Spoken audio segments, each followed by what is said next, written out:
Punta tayo sa kalsada muna bago tayo magluto. Magmamarites muna tayo doon. Ayan ang nanay ko, nagwawalis to sa kabilang bahay ng uncle ko kasi walang magwawalis. Kawawa naman yung uncle ko. Kaya pinakikiwalis na ng nanay ko. Bakit wala si Uncle Ben?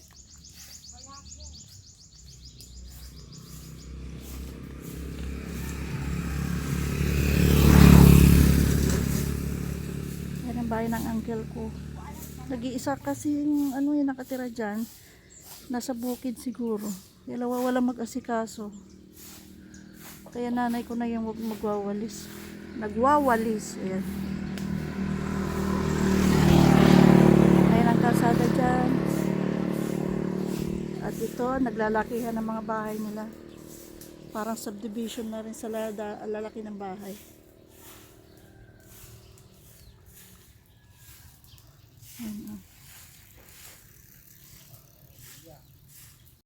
Ayan ang bahay ng auntie ko. Alam nyo, nag-iisa rin lang siya dyan. Pero tingnan nyo naman ang bahay. Kalaki-laki. Ano pa lang yan harapan. Nag-iisa lang din yan. At malapit na naman bumalik ng Manila. Ayan ang garden niya. Pagbalik ng Manila, wala na naman tao dyan. Ayan ang garden niya. Oh. May elephant ear pala siya dun. Oh. Dito tayo sa bahay ng uncle ko. Sa ilalim ng mga punong ito, puno ng mangga. Kasi siya lang yung may wifi. Lumapit tayo para makapag-upload naman tayo ng video natin. Para makapagtrabaho naman tayo. So isasara muna natin dahil walang tao doon. Ayan, ganyan kasi kalayo. Oh, yun yung bahay ng nanay ko. Kaya hindi maabot ng wifi. Kaya kailangan natin lumapit. Walang katao-tao. Oh.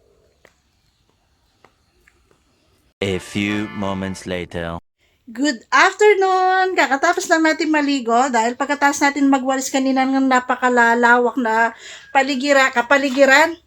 Ayan, medyo pinawisan na tayo kaya naligo na tayo para hindi na tayo ginawin mamaya. Kasi dito mas maganda, mas maaga kang maligo para hindi ka ginawin. Pag mamaya pa ay hindi mo nakakayaning maligo kasi sobrang lamig. Kaya lang nagpapausok ang nanay ko kaya amoy daing bago ligo kaya lang amoy daing na naman tayo. Kaya yan, fresh na naman tayo at ready na naman tayo magtrabaho.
magsasampa. Hanggang sampay magatlang ka. Mo. Sa'yo naman magsasampay sa loob, hindi lamok Ayan o, naman. ayan o, ayan o. Ayan, ayan. Hindi, papatuluin ko muna nga.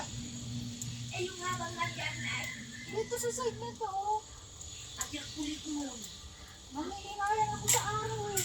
Maaraw din naman ito eh. Kaya mo nga kapitan ko, gatul-gatul ka. Kaya mo nga malaglagan tigilan. Pinakulit na ang paglalaba. Paputo mo na naroon ko kung mahigay. Ay talagang pagpuputol yan ang tao lang wala. Sinabi na nga ni ang kagabi na mahigay yan eh.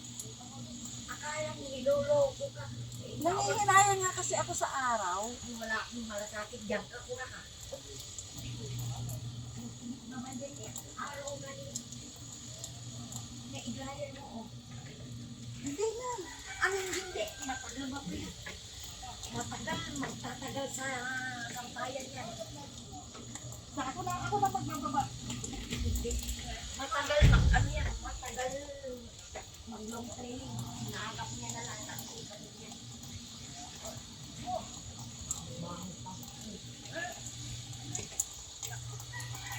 Kaya, ay itatanggalan niya. Hindi siya flat. Kailangan flat yung ano mo. Hindi ba plan?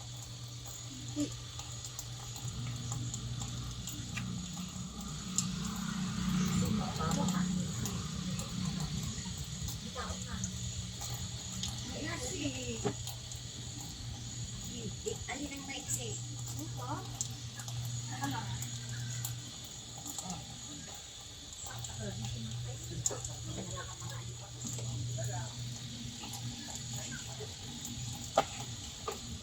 Mali? Mali?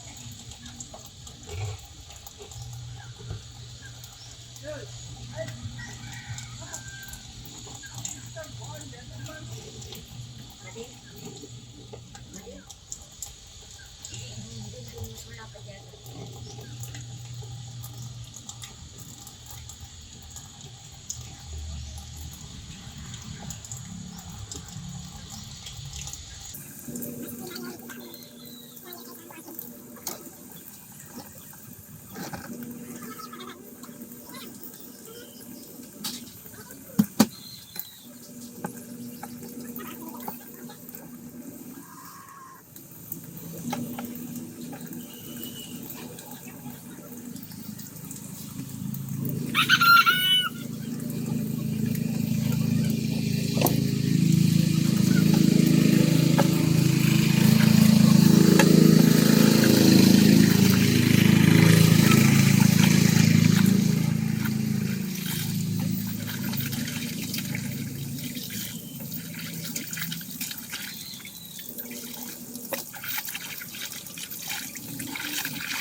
Yan, pagkatapos nating maglaba, dryer na natin kasi ayaw naman ng nanay ko na diretso sampay. Kasi nangihinayang lang naman ako sa init at sa hangin. I-dryer ko na daw. O siya, sige. Minsan ang matatanda eh talagang makulit. Sundin na lang natin para hindi na mag-ingay. Nangihinayang kasi ako sa kuryente kasi meron namang araw at saka hangin. Yan. Tapos na yung damit ko. Sabi ko kung magbanlaw doon sa damit niya, ayaw niya naman. Ay nako.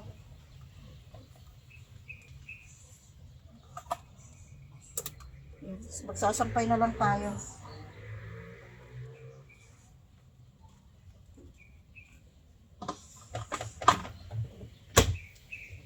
Yan, napakatahimik ng paligid. Kunin na lang ng mga ibon yung maririnig mo. Ayan, magsampay na lang tayo. At ayaw niya magsampay dito sa may labas kasi daw maraming higad. So dito tayo sa loob ngayon magsasampay. OMG.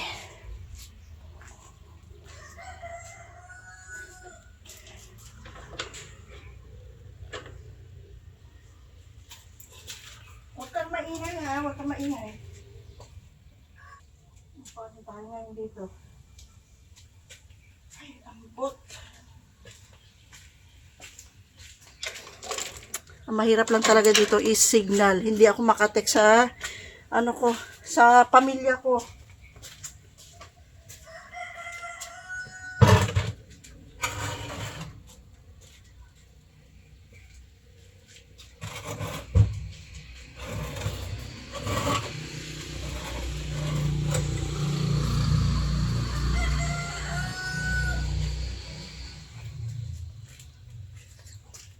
Sampay muna ako para matapos na to.